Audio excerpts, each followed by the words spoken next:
Hello and welcome to the show. I'm Martin Willis, your host, and I want to apologize for last week. I am on the road, and last week at the last minute, the guest had to cancel for a family situation. So I do apologize to everyone out there for not, having a show last week. And this week, we have Kevin Randle. Always love having him on the show to get the square scoop of what's happening around out there and has happened and all that. It's always really great to talk to him. And before that, I have Alejandro Rojas coming up with UFO Updates. And I do want to thank everyone that supports the show. We couldn't do it without you. And I'm here solo with a little tiny computer down in Florida, and I hope that I'm not going to mess too many things up. I'll do my best that I can. And Alejandro, welcome to the show. Hello. Thanks for having me. Is that why you're orange? I am orange today. Yeah. Uh-huh. Yeah. Was that on purpose, or is that just another No, it's the Sunshine State. I'm in, fluke? orange. Yeah. Oh, okay, great. No, Yeah, actually, oranges. it's just the camera. Yeah. Yeah. Interesting. Yeah. Well. So yes, I'm doing well, and I hope you're having a great time. I hear that the weather is finally, you have the advantage over me. You've got the sun and the heat, whereas I'm freezing in 60-degree temperature. Oh, 60, you poor thing. Well, it was 90 today. To me, that's a little too warm. That's it's going to be 7 degrees where I live, up in Maine tomorrow. So yeah, I feel so lucky to escape that. So what's going on in the UFO world? Well, there's always a lot going on. So there's a couple interesting stories here that I wanted to mention. One of them, Nick Pope posted. Although he's living here in the U.S., it's kind of his neck of the woods out there in the U.K. And I'm going to, and I didn't learn, even though you and I had talked about this earlier, I didn't go educate myself on how to say the names of these cities like I should have. But the headline is, and this is from a paper called the Gloucestershire Live. And actually, this is a paper that I refer to often because, the U.K., just like the U.S., in these local papers, they write about UFO stories and happenings in their areas quite a bit. And these guys write about different sightings once in a while as well. This one is a sighting over the M5, which is a highway that was headed towards the town of Bristol, and it was seen and reported by pilots. So very interesting case. It essentially was 3 orange orbs, but what's cool about this is Air Midwest actually tweeted about it. They wrote, there has been a lot of interest in the fact that our pilots observed UFOs last night during night flying exercises. So here's a brief summary of the situation. They posted this on February 15th. The sighting was on February 14th. But essentially they said last night at about 10 p.m. South of Gloucestershire, there were airborne unidentified lights. So they talk about those a little bit, just that they were moving very fast. They sent planes on an intercept course, but they couldn't catch whatever it was.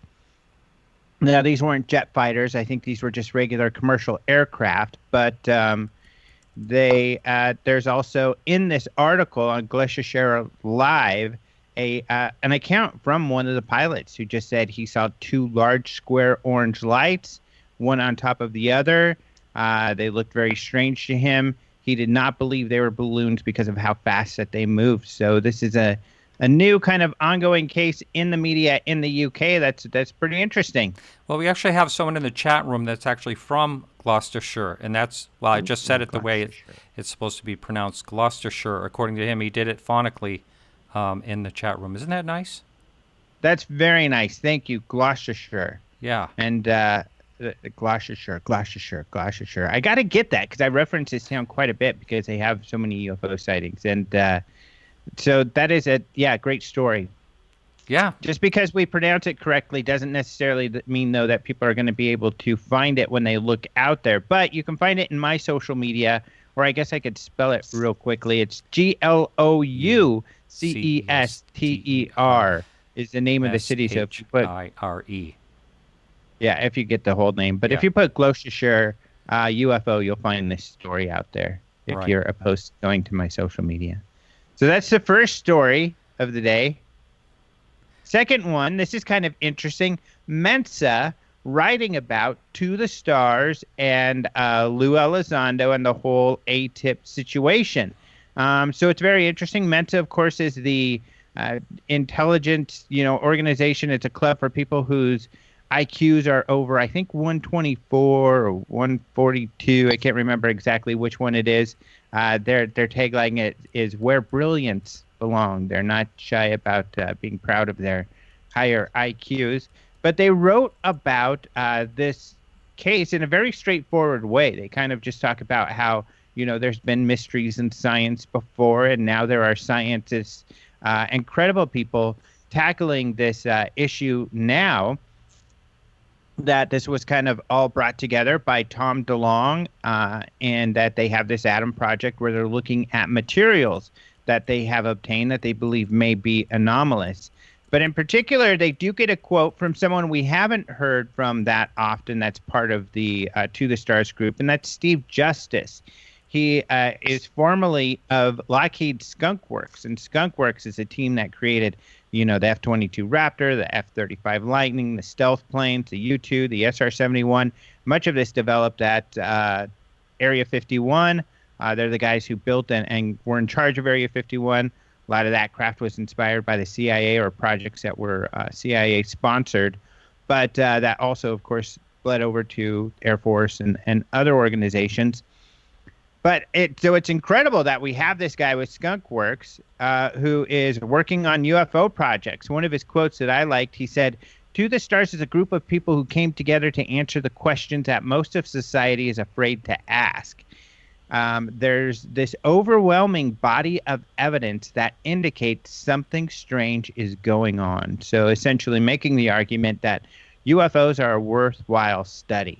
So really interesting. And then one more thing that's kind of along the lines is about ATIP and Lou Elizondo, is that organization, in this Mensa article, they mentioned that ATIP no longer exists, that it went from 2007 to 2012. However, according to Lou, that is not the case. The organization still does exist. In fact, he said that in the New York Times, but for whatever reason, the Mensa article didn't allude to that. The DOD did say that funding was pulled in 2012. However, there's a gentleman, Danny Silva, who's got a website called Silver Record, and it's pretty good. He's been following all of this stuff, and he wrote an article recently called "ATIP Did Not End." And essentially, he goes over all of the quotes and information around how ATIP still exists.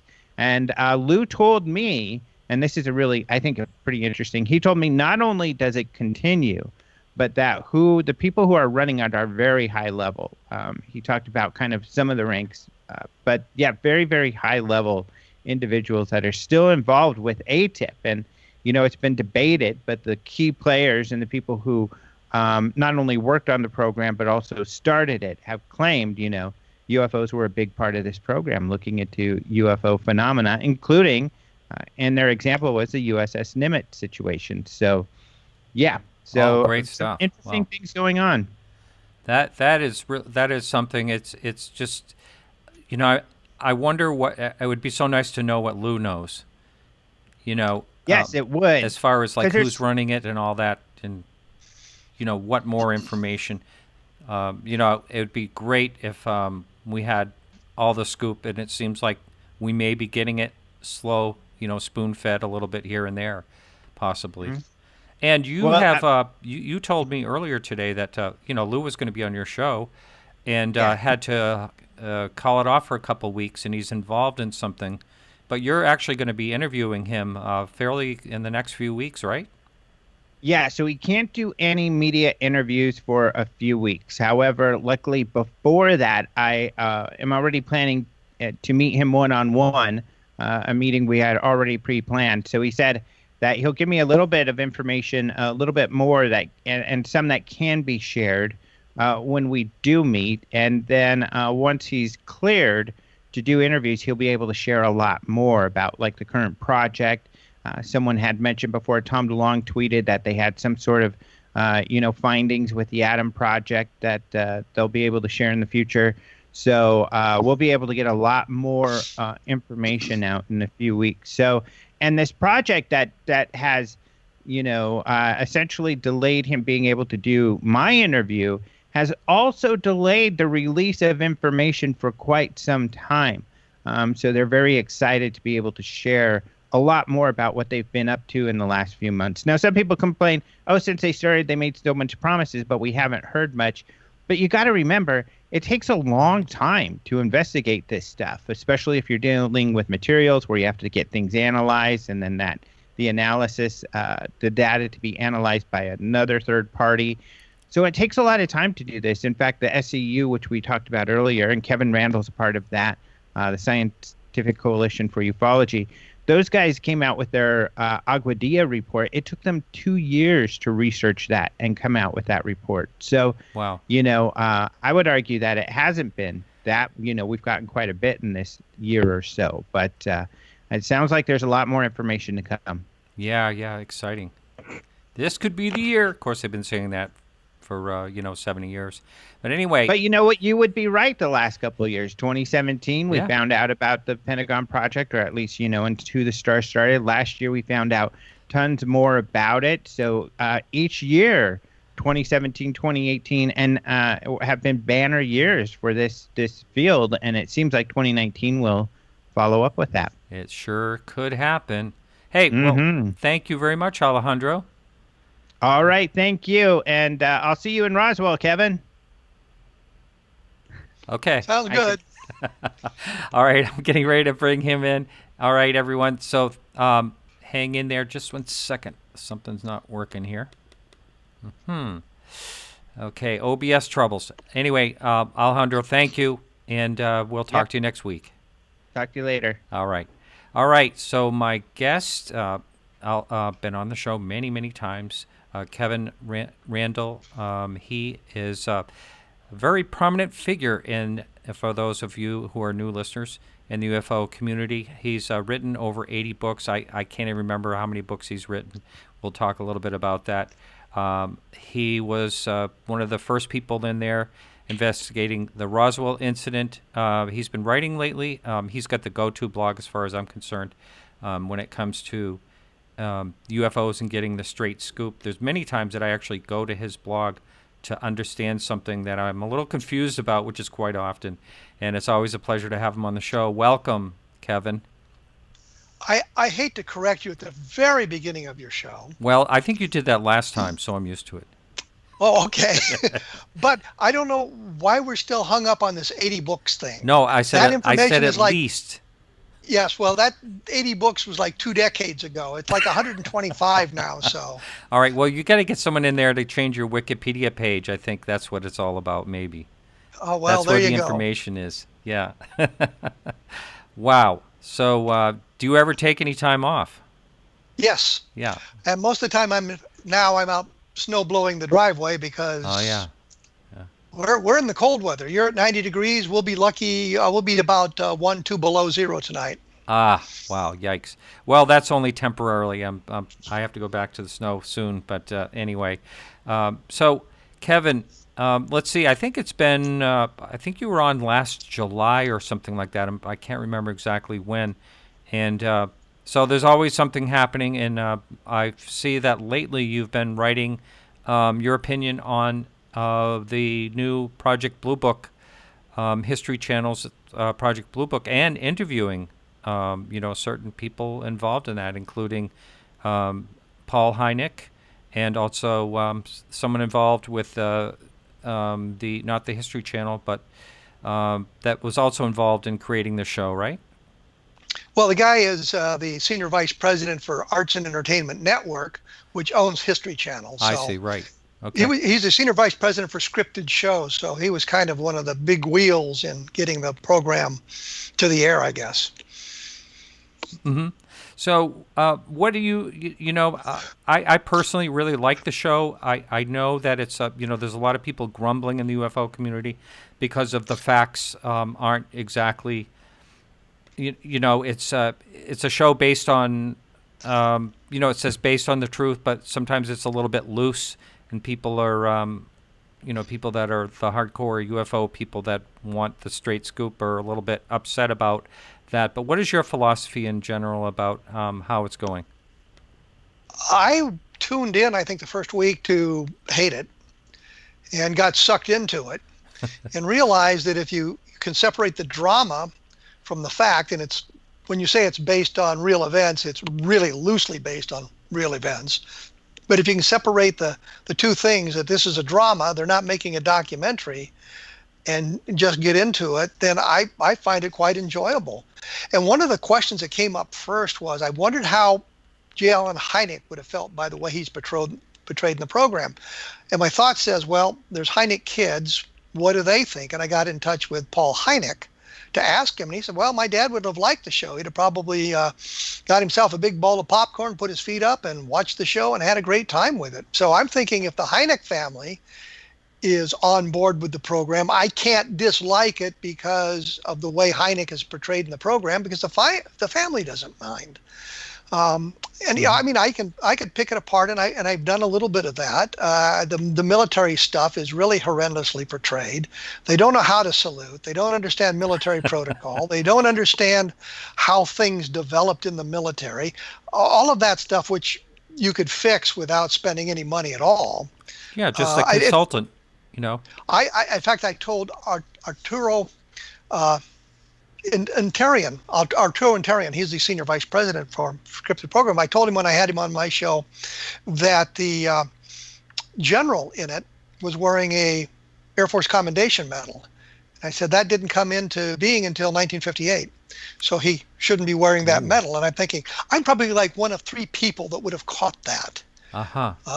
Well, you know, but I mean, it's kind of difficult for people to watch, you know, any vintage show with me, because I'm an appraiser, and I'm always looking for, you know, mistakes in movies. I do this all the time. It's just a bad habit. And their sets are pretty good. I mean, they're doing pretty well, you know, as far as dating the vintage for everything else. But you know, I'm surprised that they don't have an exact, you know, as far as consulting goes.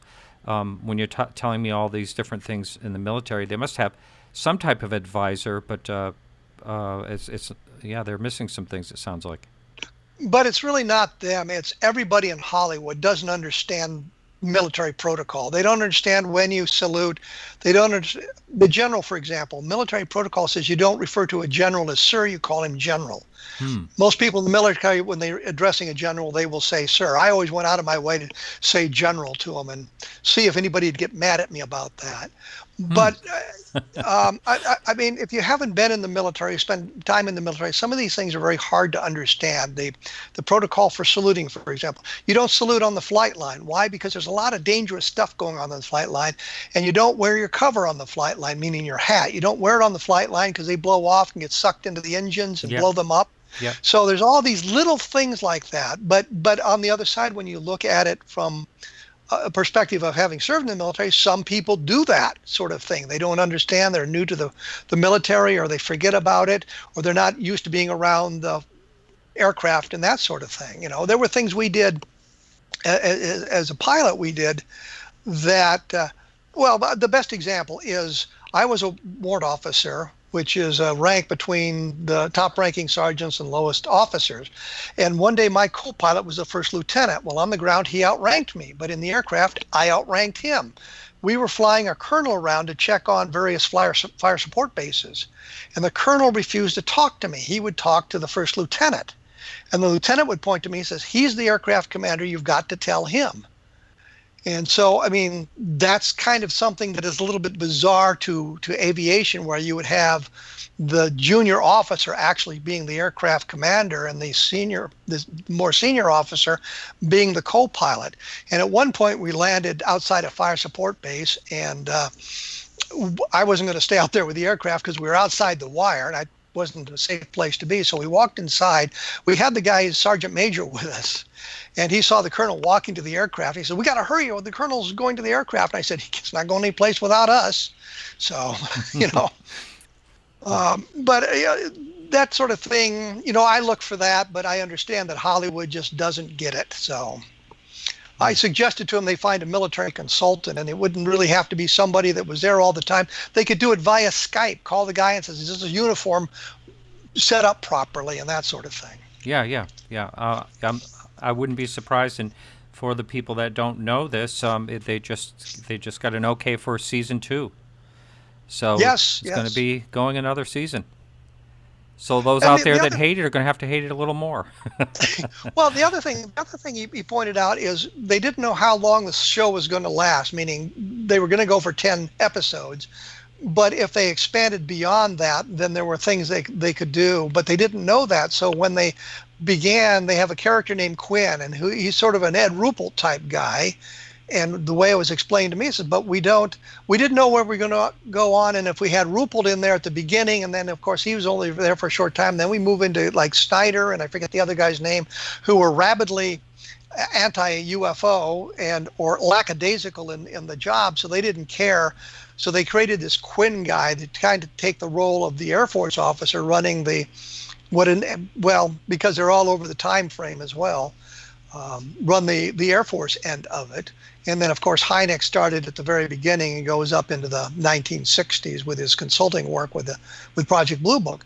But like I said, the other thing I remember is growing up as a kid, my mother told me that George Custer had been promoted to brigadier general by mistake. And if you go back and you read the Civil War history, you understand, no, he wasn't promoted by mistake, that the Academy graduates, as the Federal Army expanded with all these volunteer and militia regiments that were brought in from the states regiments, they were putting active duty officers in charge. And so I think Custer had been a captain, and they appointed him in charge of the Michigan Brigade, which called for a brigadier general. So he was promoted to brigadier general because he was now the commander of the Michigan Brigade. Oh. The idea that he was promoted by mistake comes from the movie They Died with Their Boots On. Huh. And there was the idea was the Michigan. Well, Custer had taken a horse in the show, and they were starting a letter to him, to Captain Custer, you took the horse, bring it back, and they didn't get that far, and they said we need a brigadier for the Michigan Brigade. So the guy just picked up a piece of paper and started writing on it, and the adjutant signed it, and it was to Custer, so he became a brigadier general by mistake. But that's really not the way it happened in real, honest to goodness history. Yeah. So but the point is, you look at the stories that you see on television, or the movies, and they're based on real events. They compress it. They combine characters. They switch events around, so it's a much more dramatic thing. And if you look at the Project Blue Book show, you notice they go from like 1948 with the Gorman sighting to 1951, which was the Lubbock Lights. I think they did the Flatwood Monster 1952. Then they're back into 1948. So their timeline, if you're following the timeline, it doesn't work. But there's all events that had to do with Project Blue Book or the official Air Force investigations. You look at all of that sort of thing, and you're looking at a drama as opposed to a documentary, and you have to keep that in mind. And I think the people who are really annoyed about the program we're looking for a documentary as opposed to a drama. Yes. Yeah, that's what I'm getting out of it as well. And we're going to run to break here. And so this is Martin Willis. My guest tonight is Kevin Randle, and we will be right back. All right, we are back, and my guest is Kevin Randle, and we are talking Project Blue Book. So, Kevin, about the people getting the bits and pieces of a real story, and I noticed on your website you go into the details of certain stories. Do you think that this is in a way also a good thing that because my personality is if I watch something on TV or a movie or wherever I watch it, I like to do research if I'm really interested in the topic and interested in what actually happened. Anytime I see something that's based on fact, I want to know the facts, so I do all my research, and I love doing that. I don't know if anyone else is like me, but do you think overall that people are going to be out there looking into what really happened in these cases? I put up on my blog, www.kevinrandle.blogspot.com. I snuck it in there. It's the story. You can figure out what case they're really talking about, even though they don't like the Gorman dogfight. That was they called it the Fuller. Fuller was the name of the pilot. And so I put up on my blog the real facts as it developed out of that specific case. And some of the explanations have gone longer, but I know that people have come to the blog to look at that and get the story as it truly transpired. And I think that's one of the things I thought was a good thing for it. It gets people interested in UFOs. And I'm the same way. If I see something on television or I read something like that, I go to various sources to see if I can figure out what the real story is and where we are on that. So I think we're bringing people into the UFO field who may not have been interested and say, well, this is based on real facts. What are the real facts? And if they look at the end of the program, they take like 30 seconds to give you some of the real facts. But if you don't catch that, and it's very, very minimal what you get. So if you type in Lubbock Lights, for example, I think you come to my blog or you go to a lot of other sites that can give you a more expanded explanation of what the Lubbock Lights case was really all about. So I think it's a good thing that they are able to interest people in ufology who may not have taken an interest in it before the program aired. And we should make a point here that when we say Project Blue Book, we're talking about the television series as opposed to the actual Air Force investigation, which was also cleverly called Project Blue Book. So, there is a distinction there. Right. And when Project Blue Book ended, and as far as we know, there's bits and pieces of the files out there. Does anyone happen to know, or do you happen to know if they destroyed a lot of their files, or perhaps are archived somewhere? Do you know any of that situation? I know everything. That's why you're on the show. Yeah. Okay. Yeah, absolutely.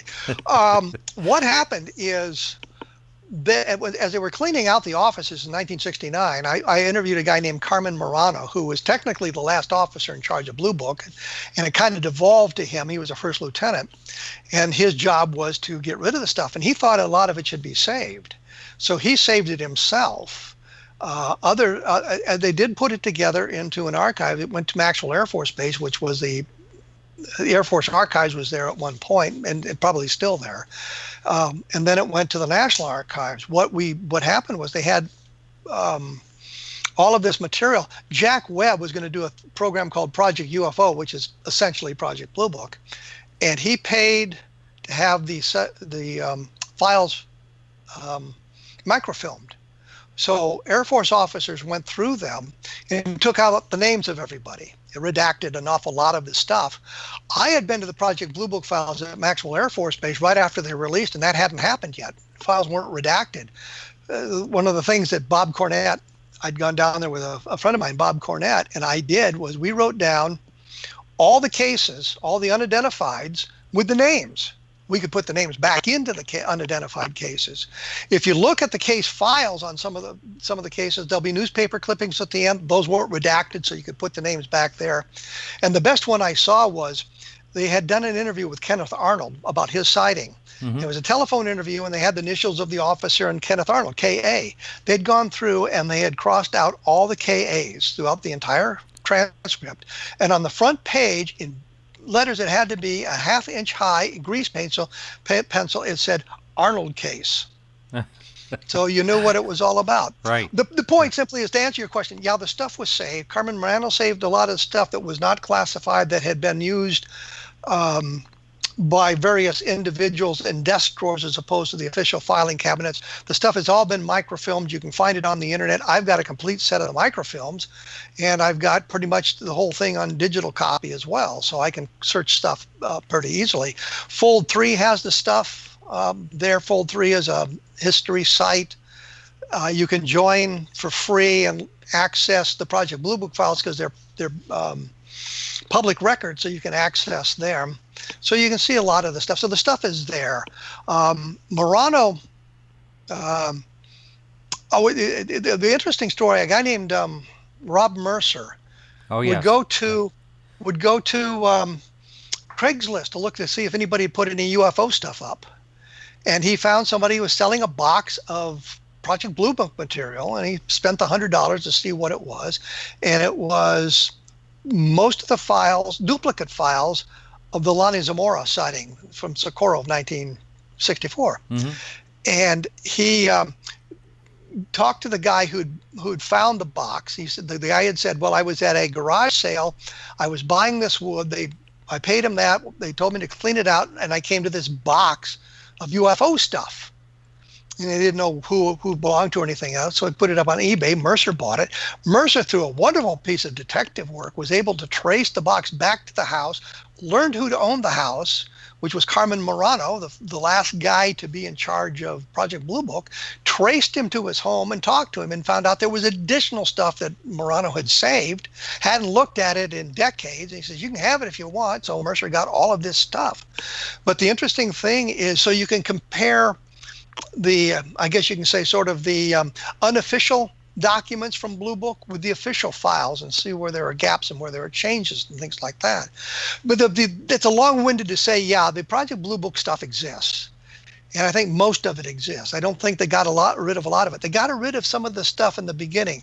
We know, based on correspondence, we know based on testimony, for example, that in 1946, 1947, the U.S. government, the U.S. military, was interested in the ghost rockets in over Scandinavia.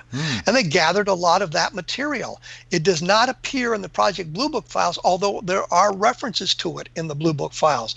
So at some point, they took out and destroyed all that material about the ghost rockets. And this was done probably early on in the investigation.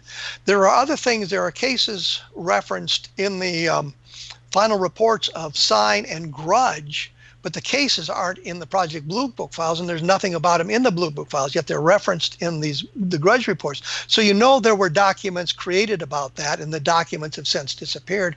And if you go through the index of Project Blue Book, especially in the beginning, there's a lot of files that say case missing, case missing, case missing. So at some point they had cleaned the files out to purge them, and that material is gone forever. Although there's hints to where the case was and the date of the case, so we can kind of go back and put some of that stuff together. Mm-hmm. Now, I think it would be kind of fun to do this one thing for the listener out there that actually watched the show on, say, the Flatwoods Monster, and talk about the differences. I know that you wrote a blog about this, so if you wouldn't mind, touch on some of the differences between what the show portrayed and what actually happened. Well, the one thing that bothered me most about that was that you seem to have the townspeople up in arms, like the farmers or the townspeople in the Frankenstein movie. They got their torches and their pitchforks, and they're storming the castle because Dr. Frankenstein has created this monster. And you get this sort of idea in the Flatwoods case that the people are there with their shotguns and they're really annoyed about the story of the monster. Well, that never really happened. The townspeople did come to Kathleen May's house. She was one of the people involved in seeing the thing, to talk to her, and then they went out and searched for the monster from that point. But there was no kind of conflict between the townspeople and the people who had seen the UFO, and that was the one thing that really bothered me about it. The explanation they come up with at the end, the Air Force shows, well, it's an owl with the big eyes on a tree that had been kind of burned by something.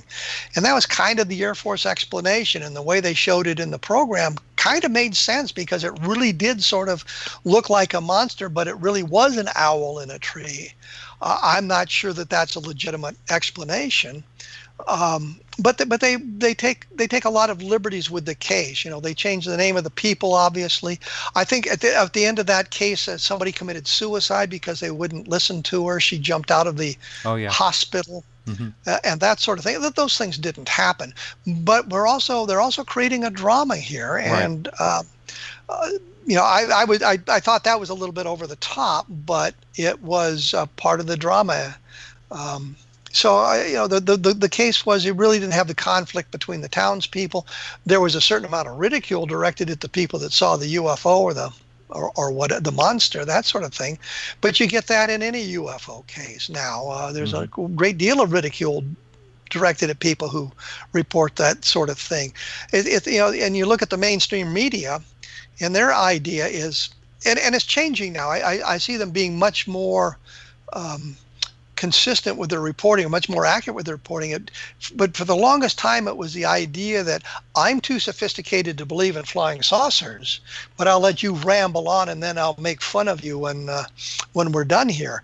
And you would see that in the local media doing UFO stories and that sort of thing. And the one that really cracked me up was these two guys in New Jersey tried to create a UFO sighting by attaching flares to a balloon because you wanted to believe, to prove that UFO investigators and researchers were credulous and the witnesses didn't know what they talked about.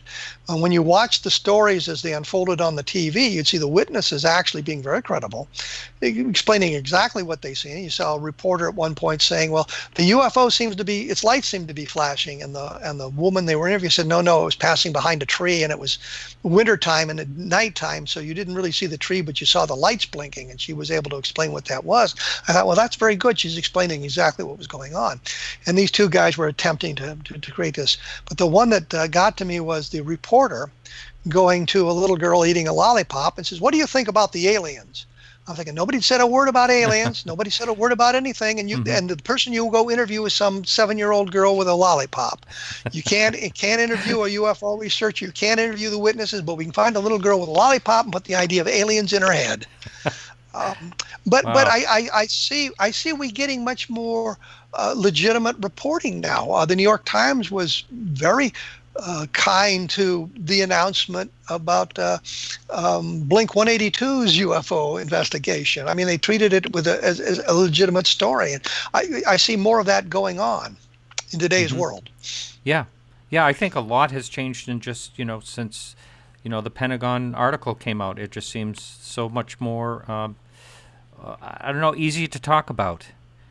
I spent the last weekend with on an island with some of the friends, next door neighbor of some friends I was visiting, and he was he was a commercial pilot with 55,000 hours, a lot of international flights and all that. And I got up the courage to ask him if he had ever seen anything unusual. And, he basically went into a couple of near crash stories and stuff like that.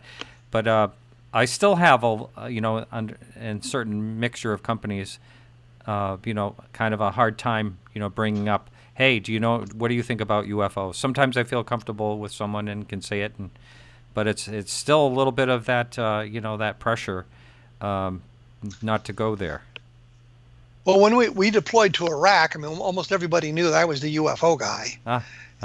But the questions were legitimate, and they were interested in what I had to say. It wasn't anybody really making fun of what I was doing, and it might have been one of two reasons. One is because they were highly interested in what I had to say, or I was one of the senior officers in the battalion.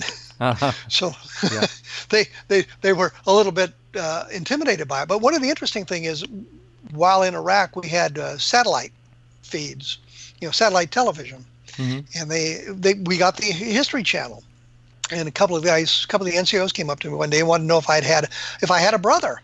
And I said, why? And he said, well, we were watching this program on history the other day, and there was a guy with the same last name that looks an awful lot like you.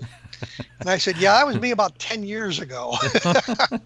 So they had seen that. But, inside that community, if somebody had a question about it, they would ask me, and I would answer the question as best I could about what UFOs were. Nobody seemed to be really taken aback by my interest in that topic. We had another guy who was very interested in NASCAR, so he became the NASCAR guy. So it's just people had an expertise that they brought to their military service, and people who were interested in it would approach them to ask questions. Now, but let me just ask you this: if you were a private, do you think you would have been treated differently? No, I don't think so. I think it was just an interest in what was going on, and I think in the military, we respect those who have the knowledge, regardless of the rank that they hold. And I noticed that when we came back to the United States, there was a specialist who had worked in the Joint Operations Center for many, many years. And if there was a question about protocols, they would ask him. the question. He was, an E4, very low-ranking enlisted man, and you'd have majors asking him questions about the specific protocols because he was the subject matter expert. And that was kind of the big catchphrase in the military for a while. There was subject matter expert. Who's your subject matter expert? Mm-hmm. And you go to that person and ask the questions because he or she should have those answers. And the rank didn't really factor into that much because this was the person who had the answers. Mm-hmm. Sometimes the subject matter expert happened to be a major or a captain or a colonel. And sometimes it happened to be a sergeant or a specialist or a private. I don't remember any privates, but the specialist was the one that popped into my mind because I had seen officers asking him specific protocol questions and how to move forward in a specific task to get it done right. So, mm-hmm. And he would explain, here's what we need to do. Mm-hmm. I had a couple of shows kind of focused on the Nimitz case, and I also have Kevin Day, who was the radar operator, coming up in a few weeks, and hopefully another witness. He said he would try to get me another witness to what was going on there. But the military encounters to me are fascinating. And you being a military person, do you think that there is a lot more happening that, it seems to me now that I've had 5 or 6 military people on my show that have talked about, some type of encounter. And I don't know if, because a lot of people are out in the elements. Is that one of the reasons why they see, possibly see UFOs? Or do you think there's a connection, any type of connection with military and UFO encounters? The one thing you have to remember, if you're outside, you're probably more likely to see one than if you're inside, looking or looking down at your cell phone. Right. Yeah. But when I talked to a few people that were involved in sightings, and some of them were kind of funny. Talking to a colonel about the Kinross disappearance, and the first thing he said to me is, "Well, let me tell you a story." And he said, we were flying up toward Canada and we saw this glow on the horizon. We thought it was the moon coming up. And as we got closer, we realized it's not the moon because the moon was in a different part of the sky, and there was this orange glow that really bothered us till we got close enough to discover it was a forest fire. So, they got to the point where they're talking UFO, but they've got an explanation. Right. The other story he told me was about Kinross, and that's the F-89 that disappeared off radar. The object, the UFO blip and the F-89 blip merged, and everybody thought, well, they flew over it or under it, that sort of thing. But the blips never separated, and the single blip left. So what happened to the F-89? And that was in 1953, and we still don't know. Wow. The odds are it probably went into the Lake Superior, but we don't know that. And what he was telling me was that there were 2 school of thoughts at Kinross at the time because he had been there. And one of them was that it was a UFO and it took him. The other school, which was probably the more prevalent school of thought, was that the airplane had crashed and gone into the lake. But he was saying that he was up in a fighter doing their thing and were approached by a UFO. It was pacing them. And he said to his wingman, okay, we're going to count to 3 and we're going to turn into it to see what happens. And I thought, well, this is really a dumb plan. But that's what their plan was. And he counted 3. They turned toward the UFO and it just sped off. Wow. And so you've got these guys who were at Kinross at the time, after the disappearance of the F-89, talking about another legitimate UFO sighting and what they did. They don't know what they saw or what happened, but that was what he told me. So I've talked to military pilots, military personnel who have told me their UFO stories. My own experience, no, I didn't see anything. Yeah. I did have a top secret clearance as an intelligence officer in the Air Force and then in the Guard when we went to Iraq. So I was seeing top secret. I could see top secret stuff. Most of the stuff we saw was classified secret. And that's the other thing. The UFO field talks about top secrets and all this stuff, and they don't understand that the difference between secret and top secret is just astronomical. Yeah. Secret stuff can be stored in a safe or a locking file cabinet, not a tin file cabinet, but one like that. Top secret requires a vault. You've got to sign it out. You've got to make notations where it's gone and where and when it comes back. I mean, it's very, very strict on the dealing with top secrets. In my military experience, I never saw a top secret document that dealt with UFOs. Never. I saw secret documents that did, and the sightings were pretty mundane, the kind of sightings that we get all the time, the kind of sightings that we see, pilots seeing the things, people on the ground seeing the things. I talked to people who told me their UFO stories, but it was not in any kind of official capacity. So, it's just, well, that's an interesting story, and I'll just file it away in case it comes up later on. So, I think it just depends on what your mission is, where you are, what you're doing, that you happen to see these things. And I think if you look at the statistics, that you'll find out that most UFO sightings take place between like 6 p.m. at night and 10 o'clock at night. Well, why would that be? Well, there's more people outside. Yeah. And when do you get most of the sightings? Well, you get them in the summertime. Why? More people are outside. Yeah. In today's environment, they may be outside, but they're still staring at their damn phone. Yeah, that's right. So they're not seeing anything. But I think if you look at the statistics, and you break them down that way, it makes sense about when are you most likely to see something and what are you doing when you see it? Well, you're outside doing something. The one thing that I think I remembered in it, this was like decades ago, that somebody had analyzed it, the date you're most likely to see a UFO was, I think, April 24th, and I think the day of the week was Wednesday. Wow. If I remember correctly, I don't remember exactly, but it just struck me, And then you start about breaking it down time. Well, it's after 6 p.m. at night, and prior to midnight, say, you see it because the people are outside looking up. So when you ask the question, I think that the reason you get the military.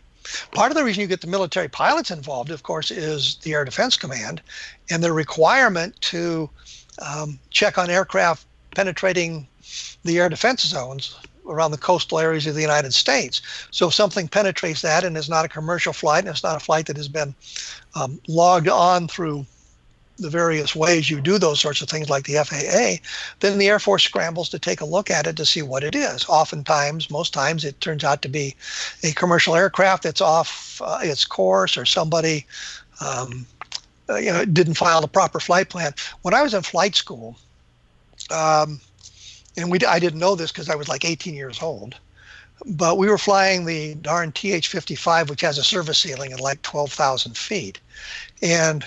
But you could get it higher if you worked at it. The ways you could defeat that.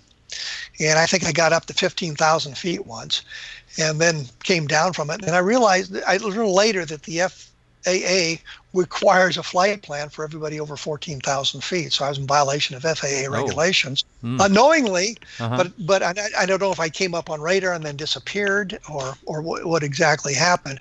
But I think if the radar operator knew what was going on and knew what was going on in the area, say, well, there's one of those damn helicopter students trying to see what he can do, that sort of thing.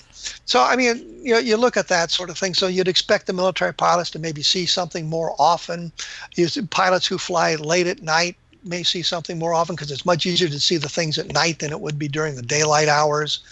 So I think I don't think there's really any conspiracy going on about that, where they're looking at the military more so than the civilian world. Yeah. By the way, April 24th this year is on a Wednesday, so everyone ought to be outside. After 6 p.m. After 6 p.m., right. And speaking of helicopters, and the one case I think is really intriguing is the Larry Coyne case incident back in '73 or whenever it was. A helicopter. And what do you think of that case? First of all, I had to laugh at Philip Klass because he wrote in his book when he was degrading the case, downgrading the case, denigrating the case. He was concerned because Coyne took over the controls from, was it Jesse who was flying it? And he didn't. He said, well, as the craft was, the aircraft, the helicopter was going down, plunging down, and he couldn't do anything about it. And then suddenly they popped up to 3,500 feet. And class said, well, maybe Jesse took over the collectives and pulled up on it so that, because he could see what was going on. I said, no, not the way it works. I knew they had the same training I did. And the one thing you always did, if I was a pilot in command and I wanted the co-pilot to fly, I would have my hands on the control. I'd say, you've got it. He would put his hands on the control and said, I've got it. I would release them. Or if I wanted to take control, I would say, I've got it. Put my hands on the control. He would release it. And so Jesse, who was in the other seat, wouldn't have been pulling up on the collective without informing Cone what he was doing. It just wouldn't work that way. He would have said, he would have either mentioned it to him, or he would have taken the controls because he sees the aircraft is about to crash, and he says, I've got it. And I was in experience with my co-pilots as an aircraft commander in Vietnam once. The co-pilot took the aircraft away and made a dive because he thought we were about to hit another airplane. Wow. And he just said, I've got it. I said, you've got it, and let go of it. And he dove. And then I said, what are you doing? And he said, I thought we were going to hit that airplane. I said, no, I had it in sight. It was like, half a mile away. Don't worry about it. But he just caught it, and he thought the aircraft was in danger, and he took controls. I mean, we were trained on how to do that. Yeah. So when class said that Jesse had pulled up on the collective, they keep reaching down for the collective because it was with your left hand. The collective pitch, which controls up and down, it just wouldn't have happened that way. And both of them were military pilots. Both of them had been trained the same way I was, through the same flight schools. I knew exactly what was going on. But I think it's a very good case. You've got 4 military people. I talked to one of the guys. Oh. In fact, I had him on my radio show to talk. No, I had invited him. He didn't want to do it, but I talked to him about that and what he'd seen and how how things went in the aircraft. So I got a better idea. I think I did a thing on my blog about that and what he had seen and how that happened. Class, in his analysis, ignored one of the crewmen who'd seen the object out the left side of the aircraft as it passed by the left side, and then it came up on the right side of the aircraft, so it circled around the aircraft. So class was completely wrong on that, but I think it's a very good case. I don't think there's a good explanation for it. Right. There was a fellow who said that it was an air refueling aircraft that was supposed to be air refueling a helicopter in the area, and the air refueling aircraft got too close to the helicopter. Well, you have no air refueling capability on a Huey helicopter, for one thing. And in the United States, the air refueling operations take place in certain areas. And this wasn't one of the areas where it would take place. So the explanation kind of failed on those points. But I mean, it was a legitimate attempt to explain the sighting. He thought he had a good explanation, and he put it out there, and we took a look at it. When I say we, I mean me, and talked to some of the people about it. We decided, well, it's an interesting theory, but I don't think it works based on the facts. So I think it's a very good case based on the testimonies by the crew member who were on board. I know Jesse's explanations were a little bit different than the rest of the crew. He didn't quite agree with some of the things they said, but you go back and you take a look at the original statements, and you find his statement is more in line with their statements as his statements later on sort of diverged from what they had to say. Kevin, we got to go to break, and when we come back for the new listener, let's go over like a nutshell of what actually transpired during that sighting. All right, everyone, my guest tonight is Kevin Randle, and we'll be right back right after these messages. All right, we're back. My guest is Kevin Randle, and before the break, we were talking about the Larry Coyne case, 1975. I can't remember exactly what that is, but I was thinking, for the new listeners to the show and people who are just getting interested in UFOs, do you know the basic story on what happened? I could say it, but I think I might miss some things or say it wrong, actually, for a lot of it. Well, as I've said before, I know everything. Okay, that's So true. Yeah, yeah. I believe it was 1973. It was October of 1973, Uh-huh. and it was UH-1 helicopter. I've got like 1,500 hours, 1,400 hours in the UH-1 helicopter, 1,100 of it combat time. So I'm familiar with the aircraft and how it works. Hmm. They were on a, they had been to um, Dayton, Ohio. I forget where Yeah, it they'd was been in Ohio. Ohio, Yes. Hmm. but they had gone for a flight physical and they were flying back to their home station around Madison, Ohio. And as they were traveling along, flying along, minding their own business, one of the crewmen saw a light coming at them, and it approached on the left side. It went down the side of the aircraft and disappeared. And a few moments later, the other crewmen said that it was coming up on the right side, heading toward them, and that the at that point, I think Jesse was flying the aircraft. Coyne was sitting there, letting him do that. As the thing came close, he said, "I've got it." He took over control of the aircraft. The object sort of stopped over the helicopter, and big green object that they could see, and watched it for a minute. Um, they the aircraft seemed to be descending at that point. Their aircraft, the helicopter, seemed to be descending um, because Coyne didn't want to collide with this object.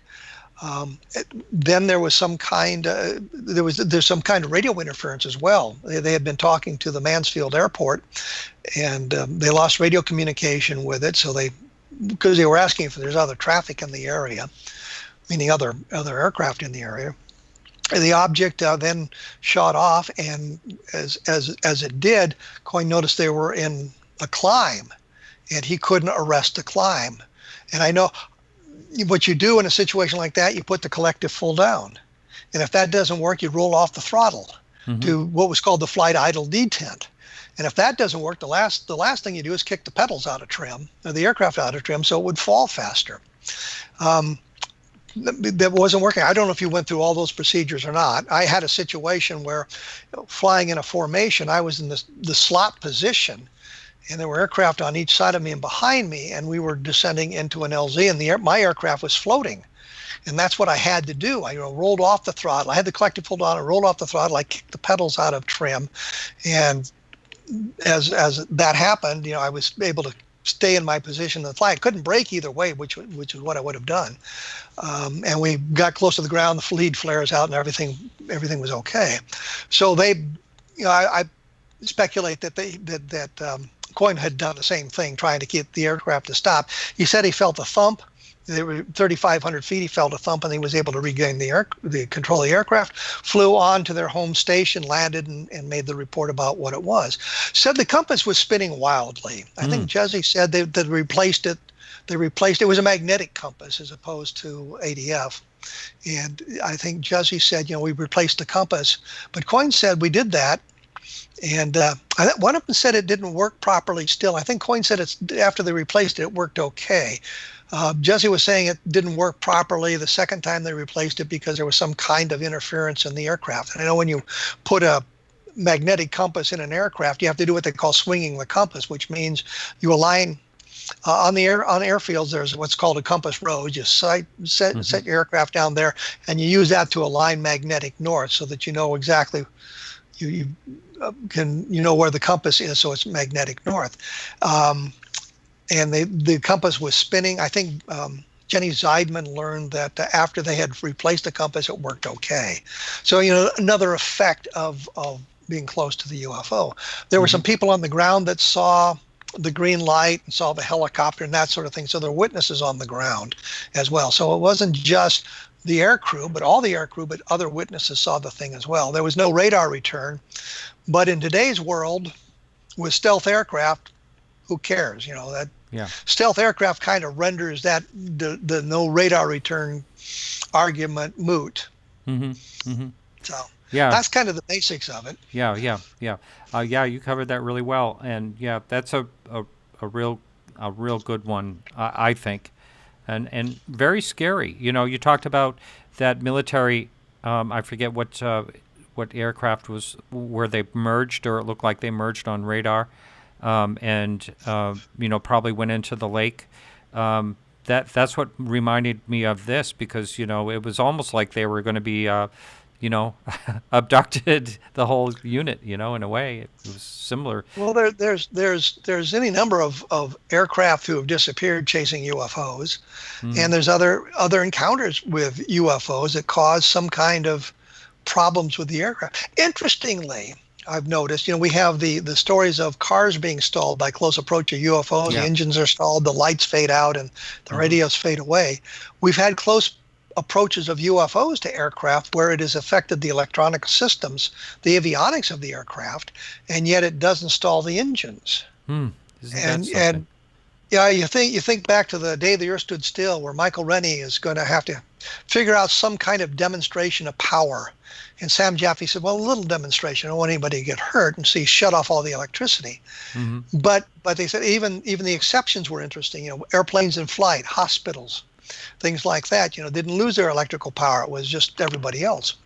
And one of the things I think about is we don't have a case where an aircraft accident was caused by the electromagnetic effect. And I couch it in those terms specifically because there's the Australian case where the pilot disappeared, and of course it's the F-89 that disappeared as well. But you've got close approaches of UFOs that do affect the avionics and things like that, but don't shut down the engines. So that's kind of an interesting thing. The other, which reminded me another. Here's another point as well. The electromagnetic effects that shut down the engines. The Condon Committee and others have said, well, we know of no mechanism to suppress an engine working, that way. And then when the UFO leaves, the engine begins to work properly again. But I went back and I studied several hundred of these cases of engines being stalled. And what I saw was a lot of times they said, well, the engine worked properly after the UFO left, but it didn't say it started spontaneously. And you look closer, you find more cases as well. Once the UFO is gone, I was able to start the car. Yeah. So they've started the engine. So it's not like the engine comes back spontaneously, but the driver had to take some action to get the engine started. There are cases where they say it started spontaneously, but the majority of the cases seem to be that the driver took some kind of action to start the engine. Even though the radio came back, the lights brightened up again, the driver had to do something to start the engine of the vehicle. So that's kind of one of the things that I've noticed as you study some of these cases in depth. Yeah, I never thought of those cases. Always really interest me too, and actually, the fact that the engine in the airplane, I never thought of that. That why does everything else get affected but not that? And I had mentioned on the show a couple of times over in Russia, this it's basically my girlfriend's father, had an encounter where everyone in this mountain pass, their engine stalled, and they went over to the side of the road and got out and watched this cigar-shaped thing, with portholes float over. All the engines were stalled in every car, and after the thing went over, everyone was able to start up their car and go on. So it's those cases just fascinate me. And there's a lot of them. Len Stringfield talked about his encounter with it. It said it started the engines of the C-47 to operate roughly, and the co-pilot said, prepare to ditch. And then, of course, the three objects left, and the engine smoothed out, and they were able to continue their trip to Japan. This was right after the end of World War II, by the way. So, and they were leaving from Iwo Jima to go to Japan right after the end of the war. And but the aircraft didn't crash, and the things moved away so that the engines smoothed out. So I look at all of that sort of thing as a way of is there patterns to sightings and things like that. One of the things I've noticed in something I was putting together, there was a sighting in Cherry Creek, New York, in 1965. And they found, after the UFO was gone, they found some oily-like substance in the fields, and they found some sort of like skid marks in the pastures. And I thought, there's a number of cases where the physical evidence like that has been found, but nobody's ever linked them before.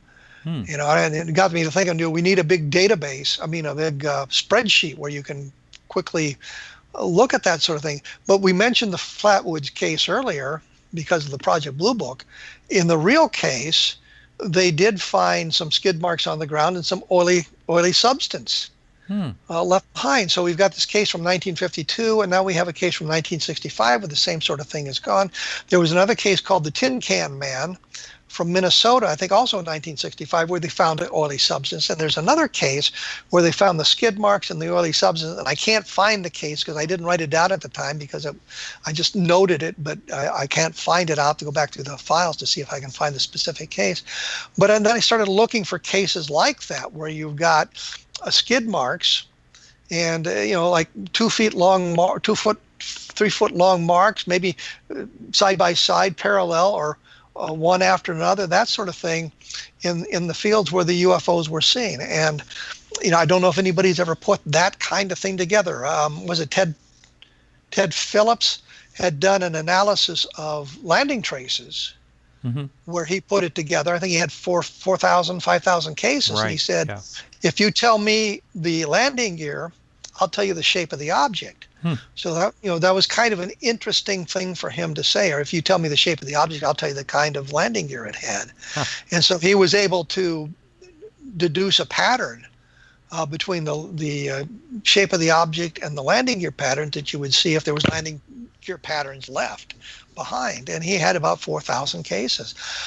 One of the problems, though, we'd run into with some of those landing trace cases is oftentimes the craft isn't seen on the ground. The craft is seen in proximity.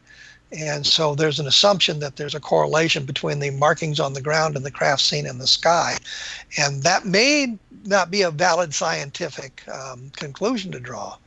But by the same token, as I said, Phillips was able to deduce the landing gear based on the shape of the craft and vice versa. So it's kind of an interesting thing that I think we need more of in ufology if we're going to move us to a more scientific realm, is to look at some of these cases that may be widely separated in time and distance, but have some of the same physical evidence attributes that maybe would help us understand things a little bit better.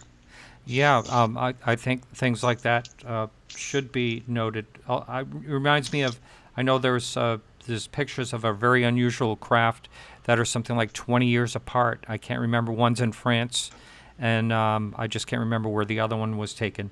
And it looks like the exact same craft. Very McMinnville, Oregon. Maybe it is McMinnville. Yeah. But the problem with that, I think the French picture was taken in 1954, so it's only it's like 4 years apart. Oh, it's 4 years. Okay. But there's no good source for the French picture. Ah. Okay. We know who took the pictures in McMinnville. We know all that information about it. But with the French picture, we don't have all of that information, so it becomes a little bit problematic. But that's exactly the sort of thing. And that's the other thing, how come when we see pictures of UFOs, of course, what we have to remember is about 99% of them were taken by teenage boys, and 99% of those are hoaxes. But we do not have pictures where the same object kind of reappears in I was going to say a regular pattern, but not necessarily regularly, but reappears in different places at different times. We don't really have any good photographs like that. I think one of the problems is, of course, back when UFOs first began visiting us, as we say in the modern era, not everybody had cameras. Not everybody traveled with cameras, and people were afraid of burning up film for something that might not come out, so they didn't take pictures. Unlike the ubiquitous cell phone, where there's 26 megapixel cameras embedded in it, but they don't see the UFOs because they're busy looking at the phone as opposed up in the sky. So, yeah, that was the one thing that I've always wanted is a photographic case where you've got independent witnesses at 2 or 3 different locations shooting the same object. And if you had that, you could get good information about the size of the object, the height that it was, and the speed it was moving, because you can triangulate from that point. But we don't have a case like that. We've got cases where we got people in multiple locations seeing a similar thing. Levelland, Texas in 1957, stalling the car engines. And you've got I know witnesses in at least 13 separate locations reporting the same thing independently to the sheriff or the police department in Levelland, Texas. But by 1957, everybody was so busy arguing with the Air Force about what was real and what was not that nobody was bothering to investigate the case in depth. And we would have much better information had we not had those sort of arguments. Kehoe said, well, there were 9 people who saw the object, and the Air Force says, nah, there was only 3 people. And you go through the Air Force file and the documentation available, and you find people at 13 separate locations that saw this thing and had it interact with the environment. And there's now information that suggests the sheriff who said, well, I saw the red light in the distance, I didn't get close, actually got close enough for it to stall his car engine. And that's based on what his family said. But he had also told him, well, the Air Force asked me not to talk about it. And oftentimes the Air Force would ask people, well, don't talk about your sighting, not threatening them with any way, just asking them not to talk, and they wouldn't. They clammed up at that point. Sheriff Wilcox from Roswell said that when reporters called him after the events, he said, well, I'm working with those boys out at the base, and I can't really talk about it. Didn't say anything about being threatened or any of that. Just said, I can't talk about it. So, we've got those problems in ufology as well, which is kind of a divergence from where we were going. Mm-hmm. Mm-hmm. Hey, I've had a couple of questions come in. The chat room's quite active tonight, and I haven't really looked for any questions in there yet. I did catch one earlier that I wrote down, but someone just emailed me earlier and asked what you thought about the Aurora, Texas case, which I thought was, I don't know if I want to use the word debunked, but or yeah, explained. It's a hoax. Yeah, it's a hoax. It's a hoax. Well, it was explained, right? It was a hoax. It was just a hoax. Nothing happened. Nothing happened. But here's the interesting part that people don't realize. Number one is the reporter who initially reported it did it because he wanted people to become interested in Aurora, Texas. That was his hometown, and he was trying to get people interested in Texas because the railroad had bypassed Aurora. But the other thing is, within 10 years of this event, which took place in April 17th of 1897, within 10 years of that, there were 2 books written about the history of Wise County, Aurora's in Wise County. Neither of those books mentioned this event. Huh. I'm thinking if there was a crash of some kind of bizarre ship, an airship, in Aurora, Texas in 1897, without the CIA and the Air Force and everybody trying to suppress the information, it would have been mentioned in those books. Wow, here's something interesting that happened in Aurora back in 1897, and it's not mentioned there. And that, to me, is the real killer for the Aurora, Texas case. Not to mention other facts that came out. The signal, T.J. Weems, the signal officer that they quote in a lot of the stories, he turned out to be the local blacksmith. And for some reason in 1897, when you thought signal officer, you were thinking intelligence. Signal officer is he's interested in communications as opposed to gathering intelligence. He was but there's nothing has ever been found. My blog, I have pictures of the graveyard where I was there. They said the gravestone was removed, or you hear that, something like that. I went through the graveyard looking through. I never saw it. Then it appeared. Then it disappeared. Now it's reappeared. So no, I think it's pretty well established it's hoax. A lot of the stories that came out of the 1897 airship are hoaxes. The great Alexander Hamilton calf napping turned out to be a hoax. And Jerry Clark interviewed the daughter of Alexander Hamilton. Yeah, not the guy killed by Raymond Burr. Yes, Perry Mason gunned the guy down. Gunned Alexander Aaron Burr. Yep. Guy's name was Alexander Hamilton. Talked about his calf being kidnapped, and then they found the remains of it in a field, like it had been dropped from the sky, which were really interesting in the days of cattle mutilations. But Jerry Clark talked to the daughter, and she said, no, it didn't happen. My father belonged to a liars club, and they were making stuff up. But then Eddie Bullard found a story in a newspaper from 1897 in Ashton, Kansas, I think it was. Anyway, he found a story in there where Hamilton and sent a letter and says, "No, I made the whole thing up." So that right? Wow. So you've got, the documentation, the story was made up. So an awful lot of the stories, you go back and you look at the airship stories, there's a lot of them where the people are talking about their building airships so they can go to Cuba to bomb the Spanish, because this is just prior to the Spanish-American War in 1898. Yeah. There was a wonderful story that I read in the Cedar Rapids Gazette, and had a story, article of the thing that had crashed in Waterloo, Iowa, or emergency landed there, and the professor who had built the thing was killed, and they were talking about it. And there was an illustration in the Cedar Rapids Gazette that I had, of course, used a number of times with permission of the Gazette. And I did a book called, I think it's the Alien Mysteries book. And one of the editor's jobs was to find photographs for the book. The guy found a photograph of this thing that had landed in Waterloo, Iowa. He had a photograph of it. And so it appears in the book, and I put it up on my blog too, so you can see the illustration that was done by the Gazette and the actual photograph of the thing. But Amazing. one of the guys was recognized as a Waterloo resident, and the whole thing collapsed at that point because they realized it was a hoax. Get your garbage off our fairgrounds type thing. But what fascinated me was there was an actual photograph. And I never thought to go to Waterloo and look at the Courier to see if there was a photograph of the thing, because but there was a photograph of it. Kind of blew me away. Yeah.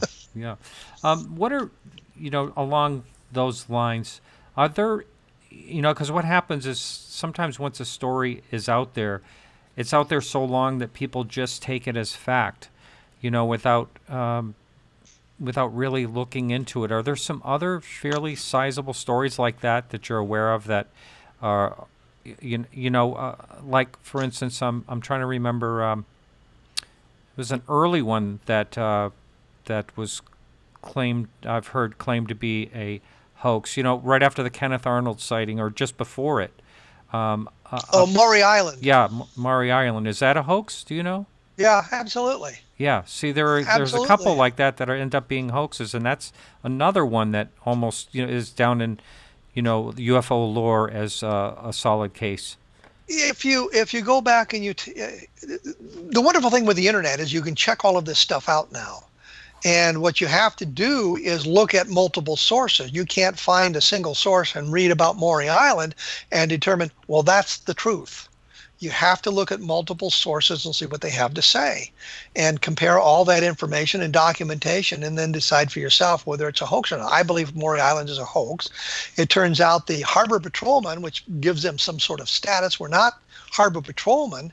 They were, in fact, salvage operators in Puget Sound, and they would take their boat around and they would pull logs out of Puget Sound or wreckage they could find out of Puget Sound and take it in and sell it. This is the story of they saw 6 donut-shaped UFOs flying in formation, and one of them was spewing metal out because it seemed to have been in some kind of trouble, and the metal fell on their boat and it injured the guy's son, Harold Dahl's son, I think it was. Killed the dog. And killed the dog. But people have found Harold Dahl's son. He said, "No, it never happened." You go to the hospital and you can't find any records of the kid being treated. All those sorts of things. You have to look at all of that sort of thing. The sad thing about it is Kenneth Arnold was asked to investigate the case by Ray Palmer, who was a editor of a science fiction magazine, Amazing Stories, I think it was. And they had been doing the Shaver mystery, which was this idea that the flying saucers came out of the inner Earth, and there were good robots and there were bad robots, and they were fighting some kind of war, and all the bad stuff that happened on Earth, the surface of the Earth, was the result of these evil robots. And when the flying saucer thing started, Palmer thought, validation for my stories about this sort of thing. And so he wanted Kenneth Arnold to investigate the Maury Island story when he learned about it. And Arnold went to Tacoma, Washington to interview the guys. He called 2 Air Force officers who had been there, Army Air Forces officers actually, who had come up to investigate his sighting, Davidson and I can't remember the other guy's name, Brown. Uh, he called them to help him with the investigation. They got up there, interviewed Dahl and Chrisman, who was the other arbittroman, and realized it was a hoax right away. And the metal that they had recovered was just kind of useless slag. They didn't want to take the samples back to their Fort Hamilton Air Force Base, but they were pressed on it. They got in their B-25 to fly back to Hamilton, and the thing crashed. So, of course, then there's all speculation that the aircraft was shot down to keep the samples out of the hands of the military and that sort of thing. Before they took off to go back home, they talked to the operations officer at the base where they landed the B-25 and said, nah, they said it was a hoax. They didn't say anything to Arnold because they didn't want to embarrass him. They liked Arnold. They thought Arnold had a good sighting, and Arnold was just out of his depth.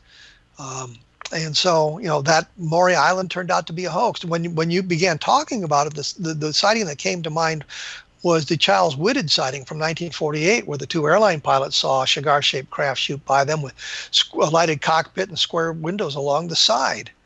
And the first reaction, I think, of Hynek was that he sounded like a bolide to him. And now they didn't believe it. A lot of the military got into it and thought this was a really solid sighting, and it was kind of one of the precipitating events for the great estimate of the situation that we hear about in ufology.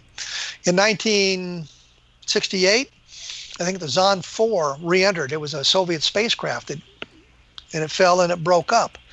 Most people knew what it was, saw what it was, but a lot of people thought it was some kind of a cigar-shaped craft with square windows along the side.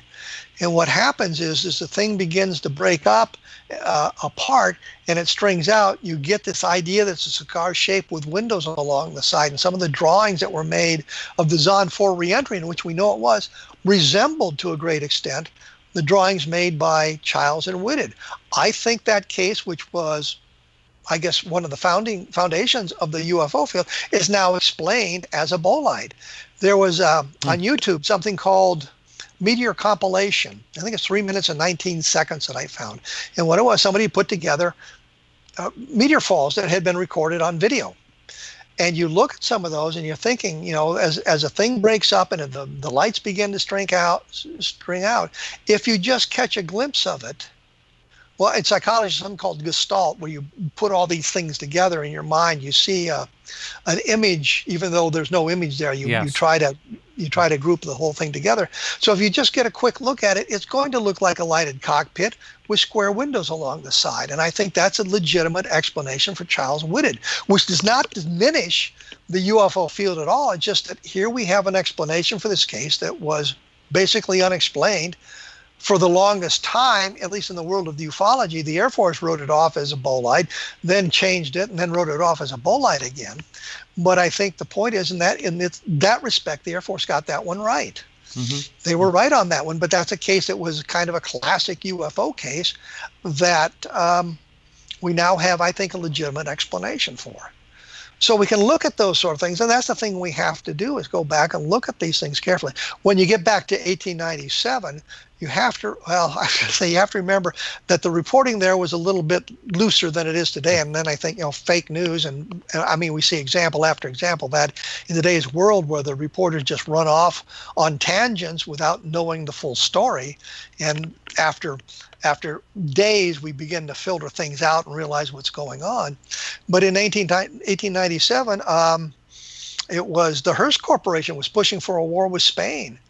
And when the Maine blew up in the harbor, they pushed the story that it was sabotage, and that kind of dragged us into that war. So you had a lot of that, and you had a lot of the stuff where the reporters were making things up. And the great airship is a prime example of that the reporters would make up the stories to have something in the newspaper.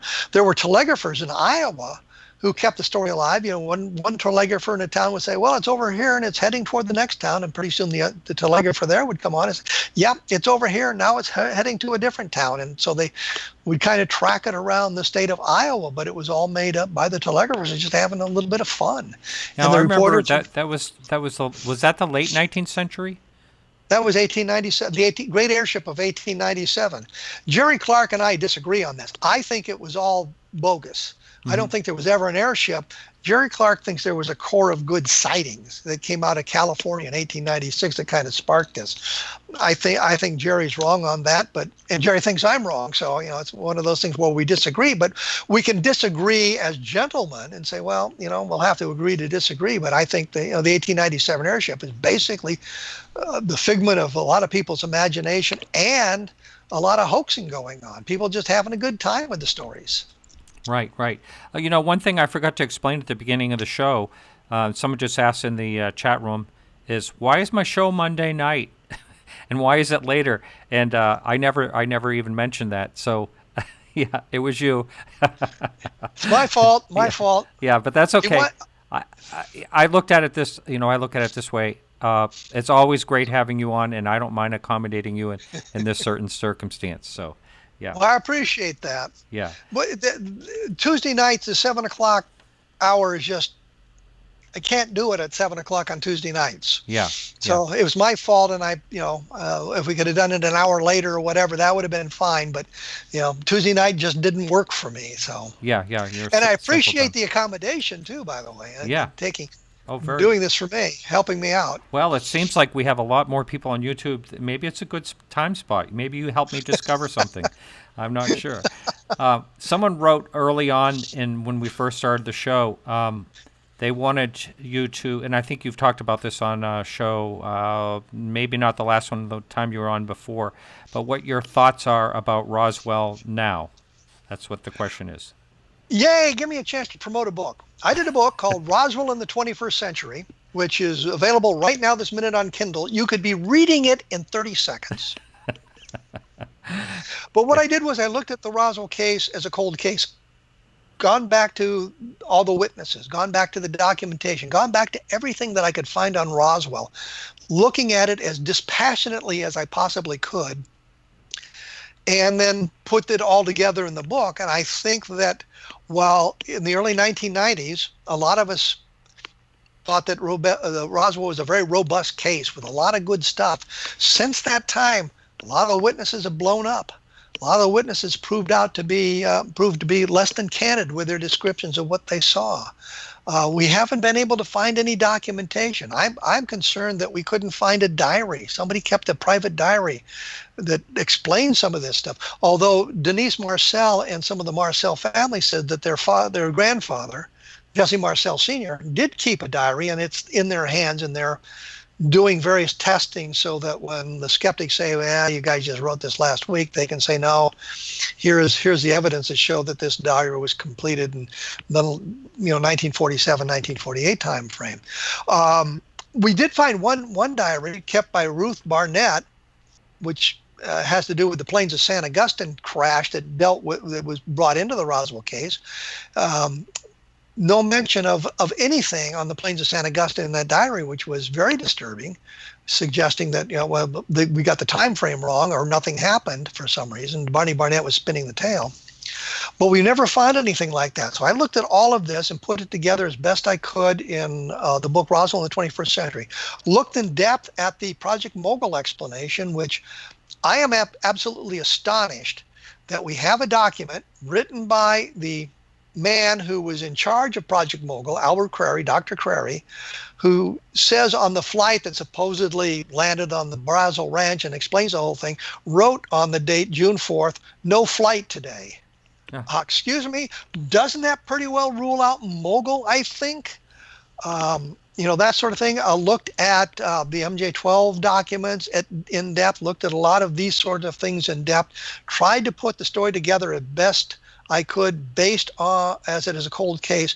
So my feeling is it's not nearly as robust as it was. Some of the witnesses aren't as good as we thought they were. Some of the evidence is not panned out like we hoped it would.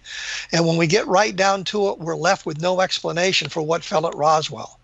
And that's I can lean toward the extraterrestrial because I can find no terrestrial explanation for it. But by the same token, that may be a leap that I do not want to take without some better evidence for it. So where we are right now is we've got some very interesting stories about the Roswell case, and we got to look at all of that stuff. We have no explanation for what fell at Roswell. Is that sufficient to take us to the extraterrestrial? I think the person reading the book or studying the case has to make that determination for himself or herself. Uh-huh. Well, another thing besides diaries, people write letters, and I'm surprised a letter has never surfaced that someone wrote, either from the base, to a loved one or whatever, say, hey, Mom, you can't believe what I saw, or something like that. And Yeah, I've still got all the letters that I wrote home from Vietnam in 68 and 69, which gives you an idea of how old I am, if my picture didn't give it away. But I have those letters, and I know my wife's got the letters that her father wrote home to her mother from World War II. So families keep those sorts of things, and the best we can look at is Inez Wilcox, who was the wife of the sheriff, George Wilcox, in Roswell in 1947, and Wilcox was involved, and she did a story. She wrote it for the Reader's Digest, I guess, called 4 years in the county jail.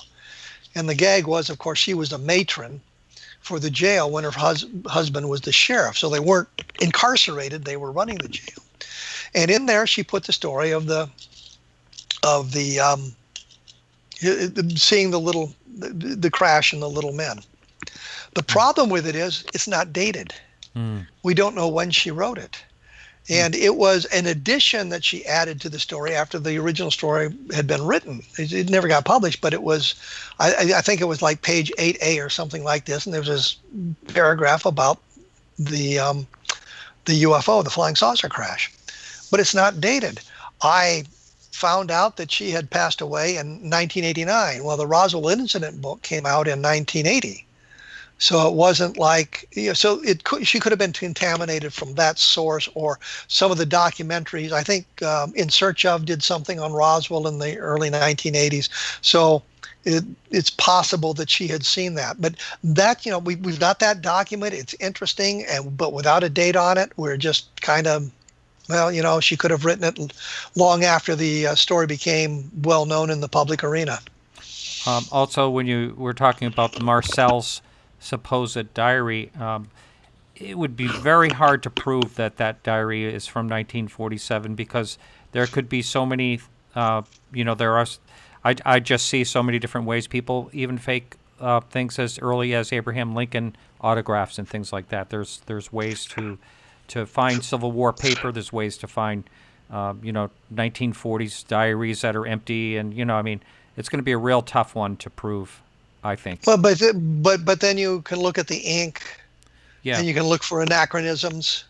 There are things that can be done to validate the diary. I don't think the Marcel family would participate in any kind of hoax like that. I'm just talking about the skeptics. But I think the ink can be the formulation of the ink can be examined. That's true. If it is ink, if it's pencil, then that's a little tougher. Graphite's absolutely been around. But you can take a look at the way the graphite is on the page and things like that to see if it's aged properly. So there are things you can do. The big thing is talking in that arena, the De La Pena diary from the Alamo, which is the one where the story that Davy Crockett surrendered comes from. And the idea, they looked at the ink, they looked at all of that sort of thing, and they were unable to establish the provenance of the diary. So you can believe that the De La Pena diary is an authentic document from the Texas Revolution, or it was a modern forgery, depending on what you want to believe. And so we understand that. On the other side of that coin, we had the great faked George W. Bush documents that got Dan Rather in trouble.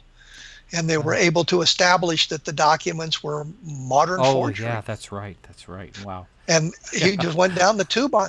They wanted to believe so badly that George W. Bush had not fulfilled his duty properly, and the documentation that they had that proved it, just the documents they had were copies.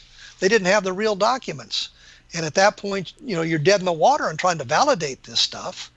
And after they got called on it, then they began to look at it specifically. Peter Teitel, who, by the way, was the first person approached by Stan Friedman to validate the MJ-12 documents and believes them to be a hoax, was called by CBS to validate these papers.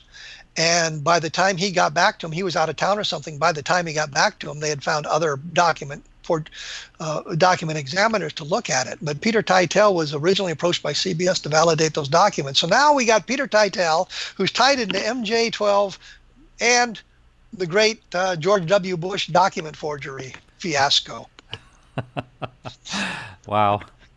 Which, by the way, I should point out, does not mean that George W. Bush fulfilled his National Guard service properly. It means the documents they were going to prove it were forgeries, and they couldn't find other documents to support the allegations. Mm-hmm. Mm-hmm.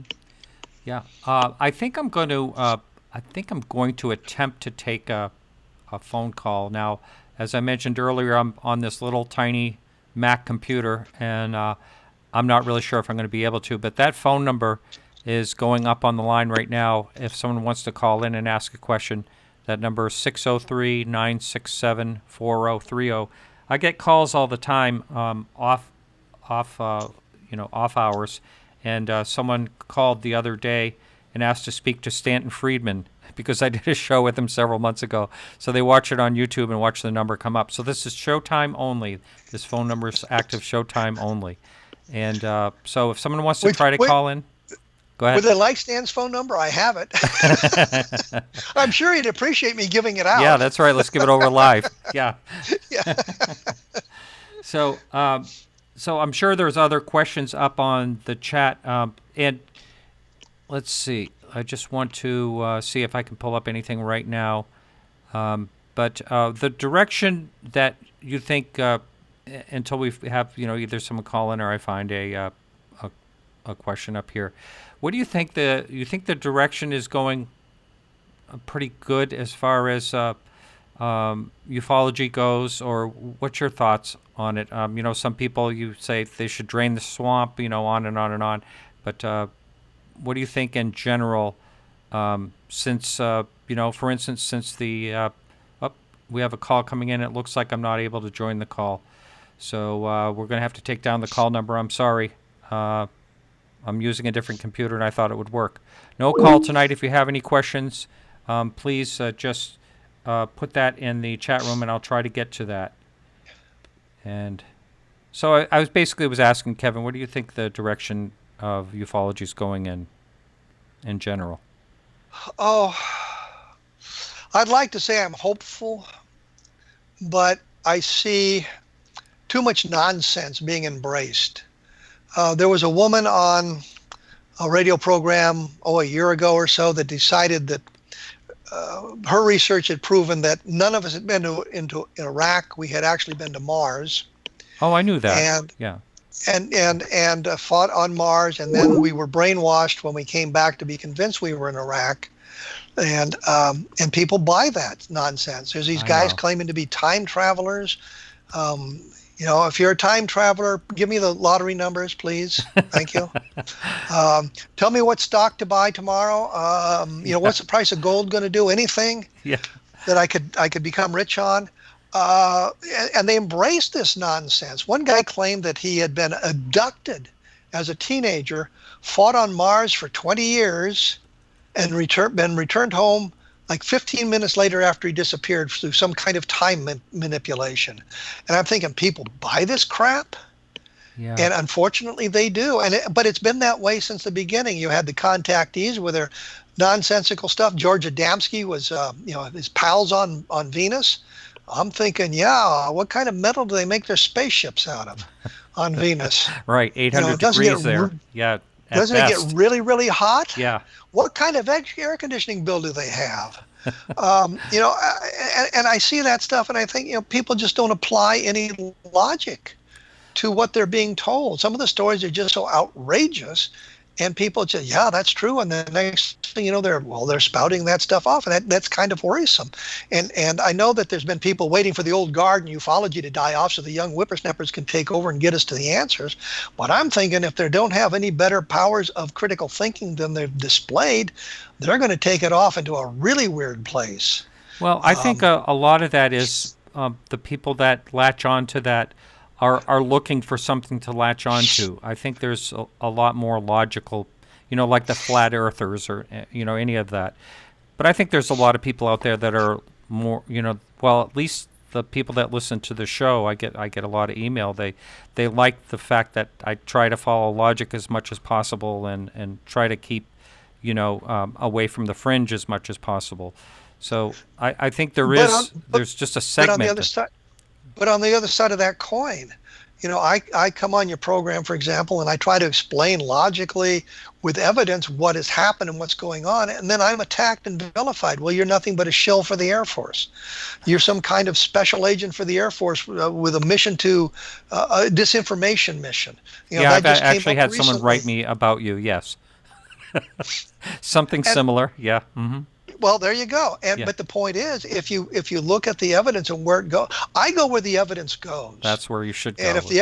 And if the evidence doesn't take me there, I'm not going to go there. If I wanted to be the number one UFO guy, with Stan moving out of the way, I would embrace everything. Yep, cattle are being mutilated by UFOs. Yep, crop circles are real. Yep, people are being abducted wholesale. You buy into all of it. Yes, I was truly on Mars. Now that the 10 years has been 15 years since I got back, my security clearance is expired. I can tell you about the big war on Mars. And it was brilliant because what they did was, if we were to call email or buy online something from Walmart, we would get it within a week. Talk about the distribution system. They get stuff from Walmart to Mars in a week, for crying out loud. We could call home with no time delay, rather than 8 or 9 minutes between wherever the orbits happen to match up, wherever it was, maybe as much as 20 minutes. We could call home with instantaneous, all of that stuff, not a problem. And so I just cannot embrace all of that stuff. If I've got an explanation for a case, I've got to give it. You want a case that's great? Look at Levelland. There's no explanation for that, and you've got the UFO seen by everybody. That's a wonderful case that suggests some kind of visitation. When is that one? November of 1957. There's great cases out there that are lost in the noise of the crap cases that people want to promote that just make no sense and don't fit into the UFO phenomenon properly. Well, let's enlighten us on that case in particular, if you would. What, Levelland? Yeah. November 2nd, 1957, Pedro Saucedo, who was a Korean War veteran, I mentioned that because Korean War veterans deserve some recognition, had his truck stalled. Object landed near him, the lights faded, the truck stalled. He was panicked, jumped out of the truck, rolled underneath it. The passenger sat there staring at the UFO. It took off. His truck started. He went, and it's not clear whether he called the sheriff or he visited the sheriff. But people ignored him, didn't believe his story. Not long after that, other people began having similar experiences with UFO approaching them, the car dying, the lights going out. There were two farmers in Pettit, Texas, who were running two combines. They both died at the same time with the UFO approach closely. So you've got people at 13 separate locations talking about these sorts of interactions with the environment. The sheriff goes out looking for it. The original story was he saw a streak of light in the distance, but the family says no, he got a lot closer and his car stalled out. There was information that there was a landing trace case, a burned circle on a ranch close to Levelland, Texas, that the sheriff saw and went out to take a look at that. If we had investigated that case in 1957 properly, rather than the Air Force officer, I shouldn't say officer, Air Force NCO, who investigated most of a day in Levelland, talking to a few of the people, the Air Force wrote it off as ball lightning, a phenomenon they couldn't even prove existed in 1957. So they explained an unknown phenomenon with another unknown phenomenon, and everybody said, yeah, ball lightning works for me. Ball lightning is very small and very short-lived and very rare. but it's a case with all of the UFOs the UFO interacting with the environment. You had lots of witnesses independently reporting to the police and the sheriff. You had law enforcement officers seeing the thing. This would be a case that would have been great. 2 hours later, I think it was, something is seen at White Sands Missile Range by a couple of MPs there. I talked to one of the MPs, a guy named Glenn Toy, told me that the Air Force explanation of it being the moon didn't work because they saw it land 100 yards away and then take off. The next day, 2 more MPs saw a similar thing. So you've got a series of sightings that take place over about a 12-hour period around Levelland, Texas, where the UFO is seen by lots of different people and interacts with the environment. Great case. Wow. But then you look at Giles Whitted, for example, which we talked about a little bit earlier. I think there's a legitimate explanation. I'm not going to ignore what is a legitimate explanation for this case based on the evidence, especially when we've got a similar case from 1968 that is explainable by things breaking up in the atmosphere as they return to Earth. So, you've got to take a look at all of that sort of thing.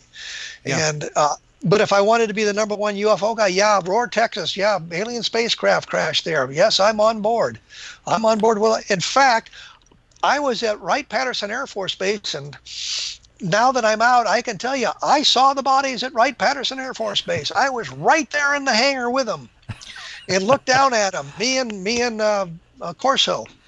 Oh, he was at Fort Riley. I'm sorry, at Fort Riley. But you've got to go where the evidence takes you and release your belief structure and what you want to believe and look at where the evidence takes you. Yeah, very well said. Very well said. In the chat room, someone wanted you to talk about, I don't think you had any connection to this case, but the JAL 1628, over Alaska, that case, which I think is a really fantastic case. But it's a great case. Yeah.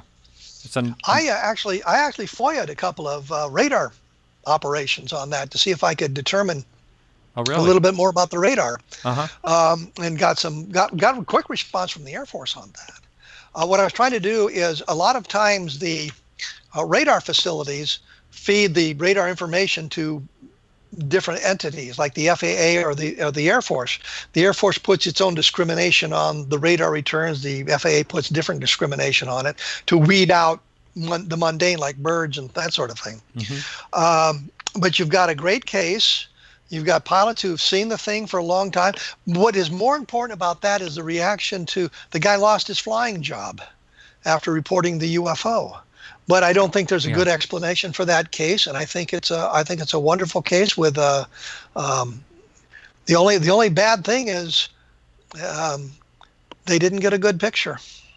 They had cameras, they just didn't take pictures. I don't know, but in those sorts of circumstances, and if you're the pilot, sometimes it's really hard to worry about taking pictures of something if you're trying to fly the airplane at the same time. But they did the sort of thing you would expect them to do in an attempt to identify what it was, and they were unable to do so. So that's a very good case as well. I wrote about it in one of I think the Government UFO Files book. I think I wrote about that in there, and at that point I did some FOIA work into the Air Force and that sort of thing. From what I understand, NICAP was able to help that pilot get his Richard Haynes. Richard Haynes, yeah.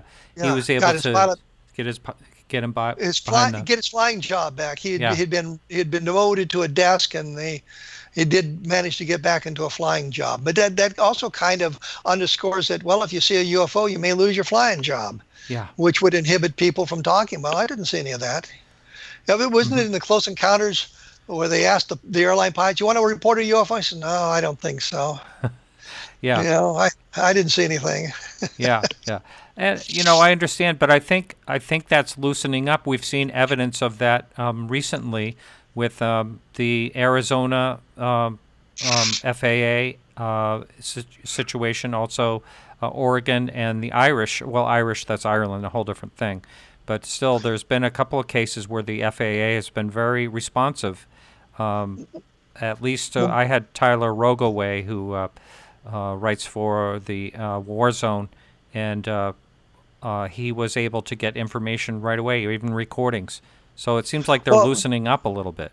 On the JAL case, I talked to John Callahan, who was the Yeah. FAA investigator on that, and I got his.